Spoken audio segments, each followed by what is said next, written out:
Powered by Mangaldeep, प्रार्थना की महक प्रार्थना के बाद भी। सेंसोडेंट के टूथ का करंट गॉन तो लाइफ का करंट ऑन। इन सनराइज मसाला, स्वाद बिहार का। अब हमारे पास आंध्र प्रदेश विधानसभा का ताजा तरीन एग्जिट पोल आ रहा है, तो हम अब आपको ये बताने की स्थिति में हैं कि आंध्र प्रदेश में जगन रेड्डी की सरकार रिपीट हो रही है। क्या वो ये रिकॉर्ड बना पा रहे हैं जो उनके पिताजी ने बनाया था वाईएस राजशेखर रेड्डी ने कि 5 साल के टर्म के बाद दोबारा जनादेश हासिल करना, या फिर वो हारने जा रहे हैं और एक बार फिर से चंद्रबाबू नायडू के नेतृत्व में सरकार बनने जा रही है एनडीए की। आंकड़े आपको अब नजर आ रहे हैं अपनी स्क्रीन पर।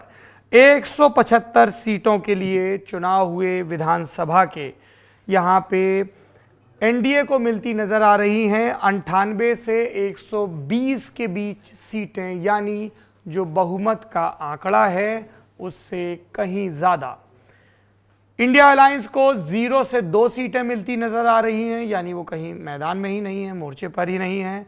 वाईएसआरसीपी यानी जगन मोहन रेड्डी की पार्टी को 55 से 77 सीटें मिलती नजर आ रही हैं, यानी वो एक मजबूत विपक्ष की भूमिका में इस दफा सिमटते नजर आने वाले हैं और अन्य के खाते में 0 सीटें हैं इन तीनों मोर्चों से इतर। वोटिंग परसेंटेज की बात करें तो एनडीए के खाते में 51% वोट। एनडीए में कौन कौन सी पार्टियां आपको बताएंगे। इंडिया अलायंस में 2% वोट, वाईएसआरसीपी को 44%, यानी एनडीए और वाईएसआरसीपी के बीच में 7% का वोट गैप नजर आ रहा है और इसलिए सीटों में ये एक दुरुस्त 20-30 का मार्जिन दिख रहा है। अगर हम विद इन एनडीए या ओवरऑल बताएं कि पार्टी के हिसाब से कि पवन कल्याण की पार्टी को कितना, चंद्रबाबू की पार्टी बीजेपी कितना, तो टीडीपी को यानी चंद्रबाबू नायडू की पार्टी को 175 में मिलने जा रही हैं 78 से 96 के 20 सीटें।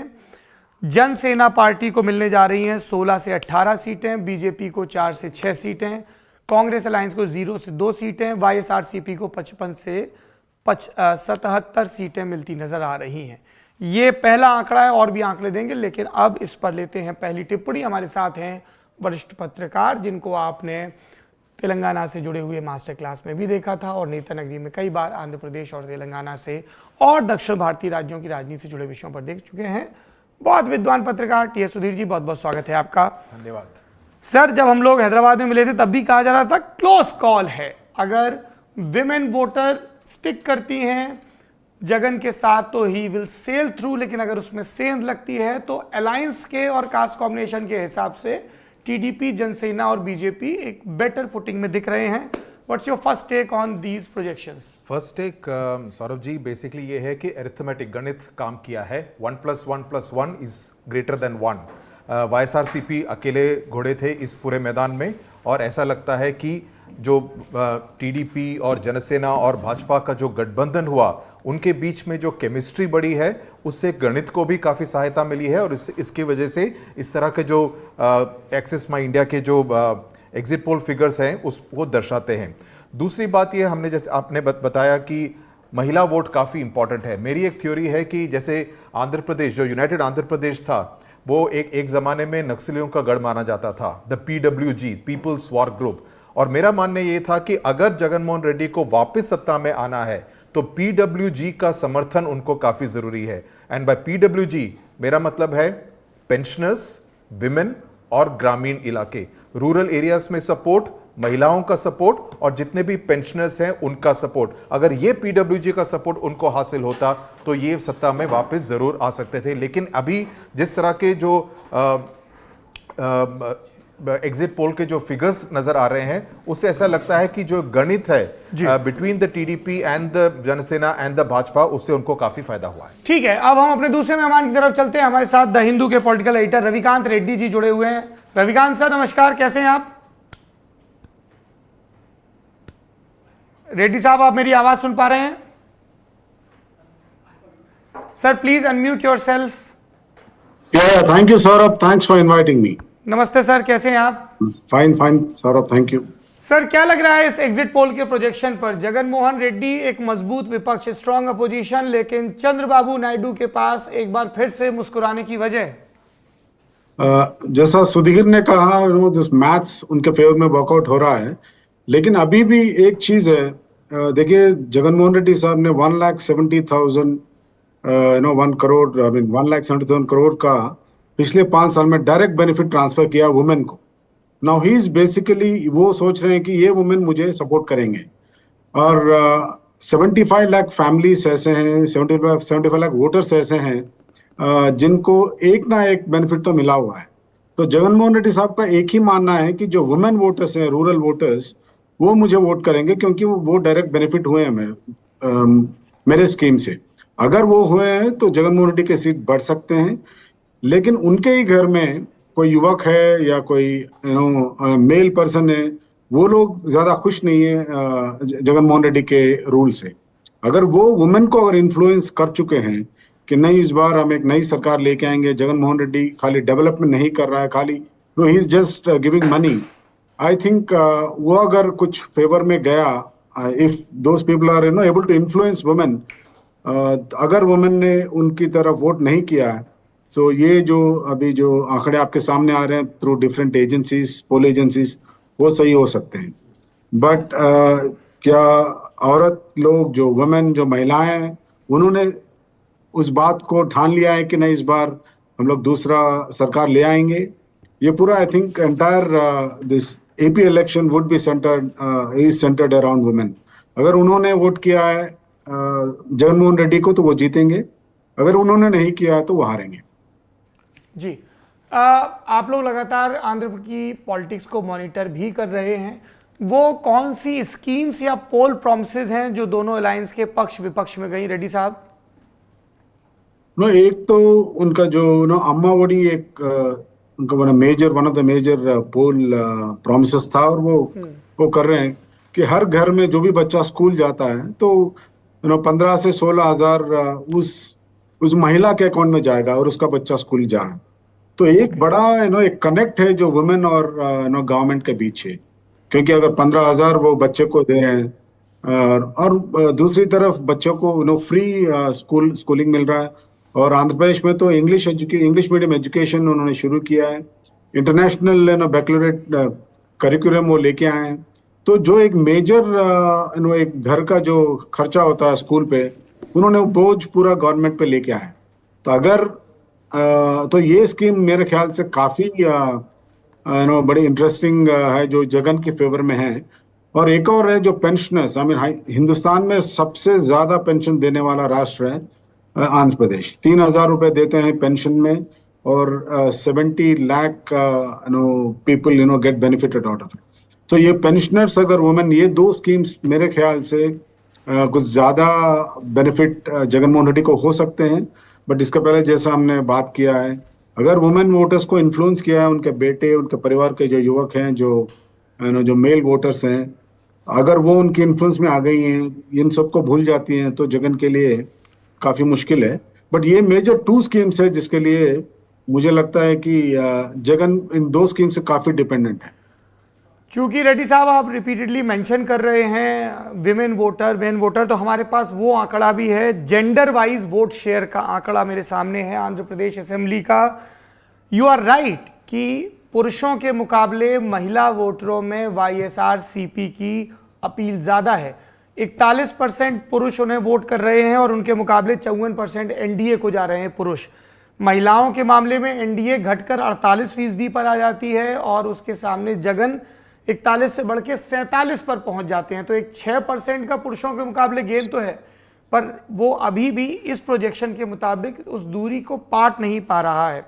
सर, मैं लोकसभा के आंकड़े दिखा रहा हूं एग्जिट पोल के आंध्र प्रदेश के, उस पर एक टिप्पणी चाहूंगा। मैं जानता हूं आपकी समय की पाबंदी है, आप फिर भी वक्त निकाल रहे हैं हमारे लिए। गौरव जी, जरा एक बार स्क्रीन पर प्रोजेक्शन दें लोकसभा के एग्जिट पोल के आंकड़ों का। 25 सीटें हैं, 42 हुआ करती थी संयुक्त आंध्रा में, अब 25 सीटें हैं। 25 सीटों में भाई साहब विधानसभा का पार्टी वाइज वोट शेयर बाद में, पहले सीटों का आंकड़ा दिखाइए। अब देखिए लाइव वाला है, हम लोगों का उतना अभ्यास नहीं रहता है, हमको सब हमारे प्रोड्यूसर गौरव ताम्रकार जी कहते भी हैं कि ध्वनि कंट्रोल में रहे।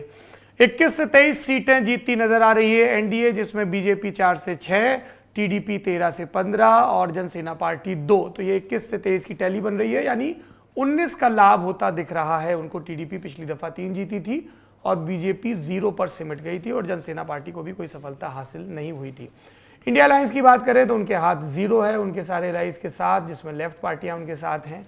वाईएसआरसीपी की बात करें तो उन्होंने 25 में 22 सीटें जीती थी, मतलब 3 टीडीपी और बाकी सब वाईएसआरसीपी को थी, पर इस बार वो 2 से 4 सीटों पर सिमटते नजर आ रहे हैं, यानी उन्हें 19 सीटों का नुकसान हो रहा है। अब वोट शेयर दिखाइए जरा लोकसभा का गौरव जी, और उसके बाद हम रेड्डी सर की एक प्रतिक्रिया लेते हैं। वोट शेयर में यहां पर एनडीए 53% के कंफर्टेबल मार्जिन पे है और वाईएसआरसीपी 41% पर है, यानी विधानसभा में उन्होंने कुछ ग्राउंड तो कवर किया। एग्जैक्ट भी बता देते हैं कितना कवर किया है। वोट शेयर की अगर हम बात करें तो 42, 7, 49, 2, 51 जी 3% उनका विधानसभा में वोट शेयर बढ़ रहा है वाईएसआरसीपी का लोकसभा के मुकाबले। दोनों की पोलिंग साथ हुई। सर, ये लोकसभा के प्रोजेक्शन पर आपकी क्या राय है और इसका क्या इम्पैक्ट रहेगा अगर प्रोजेक्शन के मुताबिक ही नतीजे आते हैं लोकसभा और विधानसभा में दोनों? कितना फ्री रन रहेगा चंद्रबाबू नायडू को, कितनी उनकी दिल्ली पर और भाजपा पर निर्भरता रहेगी, और कौन कौन से स्टॉल्ड प्रोजेक्ट हैं जो आपको लगता है कि फिर से गति पाएंगे, including the Amravati capital project? Reddy साहब। सबसे पहली बात तो सौरभ मैं कहना चाहता हूँ कि जो आंध्र प्रदेश के जो 25 सीटें हैं वो वाईएसआरसीपी को जाएं या टीडीपी को जाएं, वो बीजेपी के पास है, क्योंकि वाईएसआरसीपी ने भी क्लियरली कहा है कि वो लोग ऐसा गवर्नमेंट के साथ रहेंगे जो केंद्र में है। और पिछले 5 साल में भी हमने देखा, कभी भी जगनमोहन रेड्डी ने कभी बीजेपी के खिलाफ कोई आवाज नहीं उठाया उन्होंने, और वो चाहते थे कि जो भी असिस्टेंस सेंट्रल गवर्नमेंट से मिल रहा है वो ज्यादा से ज्यादा ले सके। और बीजेपी भी ये मान चुकी है कि अगर वो टीडीपी के साथ रहे, जो सीट उनको आएंगे वो अपने हैं, अगर वाईएसआरसीपी के भी सीट उसके पास गएंगे तो वो भी अपने हैं, because both the parties will and up supporting BJP. तो एक चीज तो वो क्लियरली है। बट ये रही बात टीडीपी और वाईएसआरसीपी की, टीडीपी की एक बड़ी बहुत जीत होगी और एक सर्वाइवल उनका जो मामला है इस बार, इन सीटों की वजह से मेरे ख्याल से चंद्रबाबू नायडू को काफी, जो प्रोजेक्शन अभी बता रहे हैं, तो काफी उत्साह उनको मिलेगा। और इसका नतीजा एक होगा कि आंध्र प्रदेश के लिए एक कैपिटल जरूर बनेगा, और वो बनेगा अमरावती में, अगर चंद्रबाबू नायडू आएंगे। आपको एक और बात बताना चाहता हूँ, कल से, आज से जून 2, 2024 से हैदराबाद जो कॉमन कैपिटल था आंध्र प्रदेश और तेलंगाना के लिए, आज से वो खाली तेलंगाना का कैपिटल रहेगा और आज से आंध्र प्रदेश का हक वहां से निकाल दिया गया।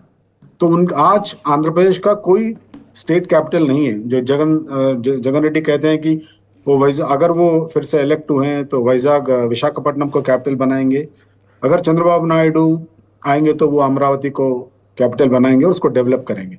तो मेरे ख्याल से जो भी आंध्र प्रदेश में जो लोकसभा इलेक्शंस के नतीजे होंगे, इसके नतीजे अगर चंद्रबाबू नायडू आएंगे तो अमरावती के कैपिटल अमरावती में जाएगा।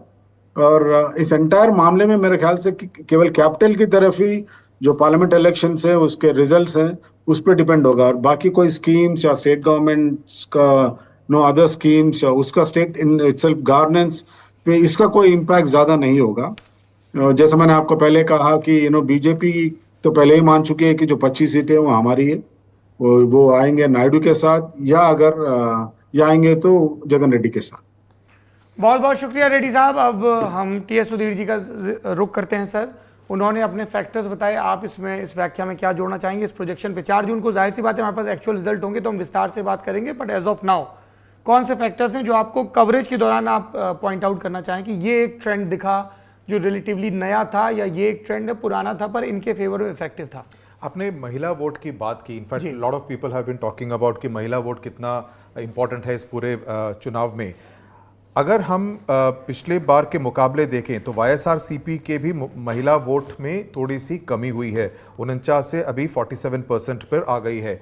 और मैं मानता हूं कि महिला वोट को एक मोनोलिथिक वोट के रूप में देखना गलत होगा, बिकॉज महिला इन मेनी केसेस, जैसे रविकांत ने जिक्र किया अम्मा वोडी का and various schemes which have been very women centric, उससे काफ़ी लाभ पहुंचा विमेन को, और उससे लगता था कि विमेन महिलाएं काफ़ी हद तक वाईएसआरसीपी का समर्थन करेंगे, स्पेशली ग्रामीण इलाकों में।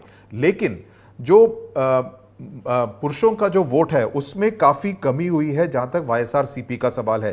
पिछली बारी they had got 51% of the male vote, this time it has gone down by 10%, which is a huge drop. इसकी वजह क्या है? और मेरे समझ में ये दो वजहों की वजह से हुआ है, दो रीजंस की वजह से। पहला तो ये jobs, employment, lack of development, infrastructure, ये पुरुषों में काफी टॉकिंग पॉइंट था। और जब मैं तिरुपति गया, विशाखापट्टनम गया, विजयवाड़ा, इन सभी इलाकों में, और ये सारे अलग अलग रीजन्स में पड़ते हैं, सभी जगहों पर अगर आप यूथ से बात करें तो वो आपको यही बताएंगे कि जॉब्स नहीं है। और वो मानते थे कि ये जो पूरा डोल सेंट्रिक गवर्नेंस मॉडल जो जगनमोहन रेड्डी फॉलो कर रहे थे, उसके वजह से उनको कोई किसी भी तरह का फायदा नहीं हो रहा है। और ये दर्शाता है कि इस तरह का जो ये वोट शेयर ड्रॉप हुआ है वाईएसआरसीपी का अमंग द मेल वोटर्स। लेकिन इसके साथ साथ लैंड टाइटलिंग एक्ट को लेकर चंद्रबाबू नायडू और पवन कल्याण ने काफी कड़ा रुख अपनाया था कि जो लैंड टाइटलिंग एक्ट, जो कि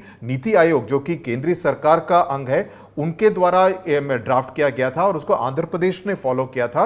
उसके तहत चंद्रबाबू नायडू और पवन कल्याण ने कहा कि आपकी भूमि आपके नाम पर नहीं रहेगी, ये सरकार ले लेगी। और इसको एस्टैब्लिश करने के लिए वो पट्टादार पासबुक को दिखाते थे जिस पर जगनमोहन रेड्डी की तस्वीर थी।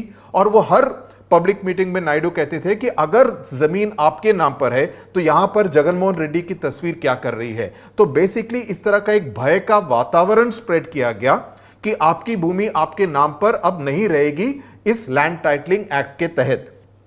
तो इसकी वजह से भी मुझे लगता है, क्योंकि परिवार में obviously it is not only the male who is going to think about the land, महिलाएं भी सोचेंगी अरे हमारी भूमि हमारे हाथ से निकल तो नहीं जाएगी। तो मुझे लगता है कि इसके वजह से भी महिलाओं के वोट में जो कमी 2019 के मुकाबले वाईएसआरसीपी को हुई है, उसमें उसका भी एक हाथ है। तीसरा मेन जो काम है वो है I think the role of Pawan Kalyan, which I think has been underestimated, लोगों ने बात नहीं की है। सितंबर के महीने में जब चंद्रबाबू नायडू को गिरफ्तार किया गया था, पवन कल्याण, हालांकि वो तब भी भाजपा के साथ है और भाजपा का रुख चंद्रबाबू नायडू की तरफ किसी भी तरह का नरम रुख नहीं था, उसके बावजूद पवन कल्याण वहां गए और उन्होंने इस बात का ऐलान किया कि अगले चुनाव 2024 के चुनाव वे चंद्रबाबू नायडू के साथ, तेलुगु देशम के साथ लड़ेंगे।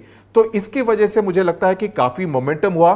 कम्मा कम्युनिटी एंड द कापू कम्युनिटी, ये जो दो बड़े सोशल समुदाय हैं, जो बड़ी सोशल इंजीनियरिंग की गई है आंध्र प्रदेश में, उसकी वजह से आई थिंक काफी असर पड़ा है सोशल डायनामिक्स पर। इस तरह के जो रुझान, इस तरह के जो हमारे पास एग्जिट पोल के फाइंडिंग्स आए हैं।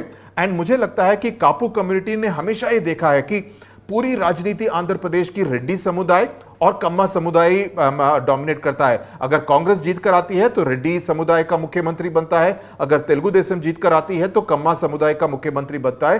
कापू समुदाय, हालांकि वो काफी बड़ी संख्या में आंध्र प्रदेश में है, उनका कभी कोई मुख्यमंत्री नहीं रहा। चिरंजीवी, जो कि पवन कल्याण के बड़े भाई हैं, उन्होंने कोशिश की, 2008 में उन्होंने अपनी प्रजा राज्यम पार्टी का ऐलान किया, 2009 का चुनाव लड़ा, लेकिन उसके बाद उनके पास स्टेइंग पावर इतनी नहीं थी। पवन कल्याण 2013-14 से लगे हुए हैं कि मैं यहां पर लगूंगा। और मुझे लगता है कि अगर इस तरह के फिगर्स 4 जून को भी हमको मिलते हैं तो मैं तो इसको एक द कापू मोमेंट बोलूंगा कि पवन कल्याण के रूप में, हालांकि वो उन्होंने सिर्फ 21 सीटों में उन्होंने लड़ाई की, सिर्फ 2 लोकसभा सीटों पर उन्होंने चुनाव लड़े, लेकिन उसके बावजूद this will be the big कापू मोमेंट, बिकॉज उनको लगेगा कि अभी हमारे को सत्ता में एक बड़ा पावर शेयरिंग का एक बड़ा हाथ लगा है पवन कल्याण के रूप में, who is a big star and he was instrumental Bhajpa और तेलुगु देशम को साथ लाने में। बिकॉज तेलुगु देशम, चंद्रबाबू नायडू पिछले 4.5 साल से कोशिश कर रहे थे कि किसी ना किसी तरह से जो गलती उन्होंने 2018 में की उसको वापस कर दूं, मैं वापस भाजपा और एनडीए के साथ जुड़ जाऊं। लेकिन भाजपा इस बात पर अड़ी हुई थी कि हमको चंद्रबाबू नायडू से कुछ लेना देना नहीं है। ये Pawan Kalyan and to an extent CM Ramesh, जो कि पहले तेलुगु देशम के साथ जुड़े हुए थे, उसके बाद भाजपा में आए, उन दोनों की कोशिशों की वजह से भाजपा ने ये निर्णय किया कि हां हम वापस ये चुनाव लड़ेंगे। तो आई सी, हालांकि चंद्रबाबू नायडू मुख्यमंत्री बनेंगे, हमें यह नहीं मालूम है कि पवन कल्याण को क्या डिप्टी मुख्यमंत्री बनाया जाएगा या नहीं, but I personally think a lot of the credit should go to Pawan Kalyan. He is known as a power star in Telugu cinema. Telugu cinema में वो काफी मशहूर अभिनेता है और मुझे लगता है कि जहां तक राजनीति का सवाल है, he has added a lot of power to this particular alliance. बहुत शुक्रिया टीएस सुधीर साहब, इतने विस्तार से हम सब लोगों को आंध्र प्रदेश की राजनीति के बारे में बताने के लिए।